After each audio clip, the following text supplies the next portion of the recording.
Not going to pay overtime? Think again. I was discussing this sub with a good friend and he said, "Boy, have I got a story that'll fit."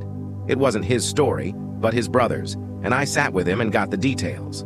Buckle up, it's a good one, and a long one. Let's call him Bob. Bob has been fiddling with computers since he was a kid and knows them pretty well. As with most IT people, he's moved from job to job. The employer he worked for was a service distribution company, and there were 2 IT employees. The company was located in Ontario, Canada. About 3 years ago, Bob's employer decided to modernize their software. They had separate programs for dispatching, for inventory, for payroll and finances, and it was complicated moving information from one program to the other. They decided to get an ERP, Enterprise Resource Planning program, and Bob recommended one that he knew inside out from a previous employer. For those of you who don't know, an ERP program handles everything: purchase orders, sales, inventory, personnel, vendors, customers, all of it. You can run a report and find out which customer has bought the most Part A, B, C in the last year, which salesman has improved his numbers the most, which vendor has the fastest delivery time, which shipper packed the most orders.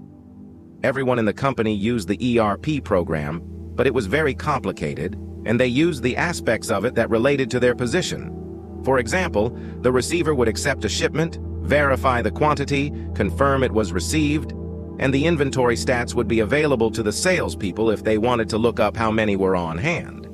The receiver didn't care what the price was or who the vendor was, he just did his job. Bob was run ragged during the implementation process, but he managed to train most of the employees on their aspects, and after a few months, everything was running fairly smoothly.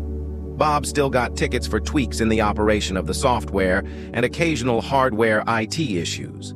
Then the company decided to expand their footprint and was marketing into different time zones. That messed things up. Atlantic Canada is 90 minutes early, so if someone sent an email or an order at 8 a.m. their time, it would arrive at 6:30 a.m. Ontario time. Pacific Canada is 3 hours late, so an email sent at 3 p.m. Vancouver time would arrive at 6 p.m. This stretched out the day, so many staff came in early and worked late. Bob would arrive at 8 a.m., and there would be people that demanded his immediate assistance, and were annoyed that he didn't respond instantly, even though their request was submitted before his start time. Same with late in the day, his phone would ring at dinner time with people that wanted help right now. They decided to stagger his and his IT colleagues' shift times. Bob would start at 6 a.m. and work till 2:30, and his colleague would start at 10:30 a.m. and work till 7 p.m. Bob's colleague had kids and refused the shift change. The employer insisted. The colleague quit.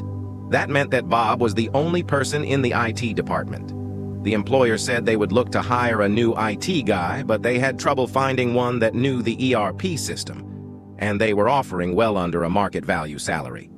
Bob asked for a raise and was denied. Then he wanted overtime, and the employer told him that as an IT specialist, he was exempt from overtime laws in Ontario. Bob looked it up, and the employer was correct. This went on for some time, and he knew lots of IT people socially. They told him what the company was offering, and Bob knew that they wouldn't find another tech.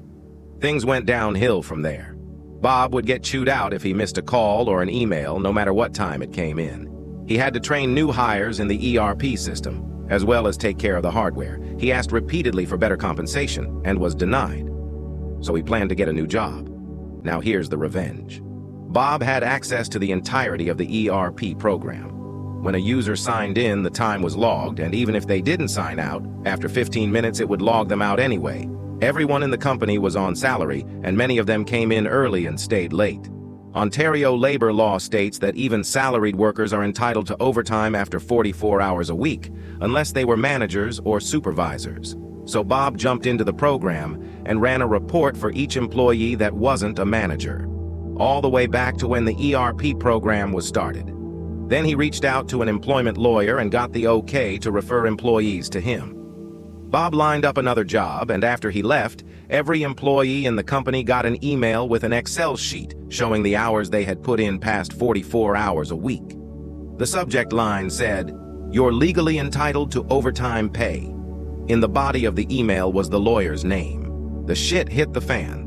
Almost every employee authorized the lawyer to negotiate with the company on their behalf, and the company had to pay a ton of money. All the company had to do was pay Bob for the extra work he put in. Instead, they had to pay almost everyone.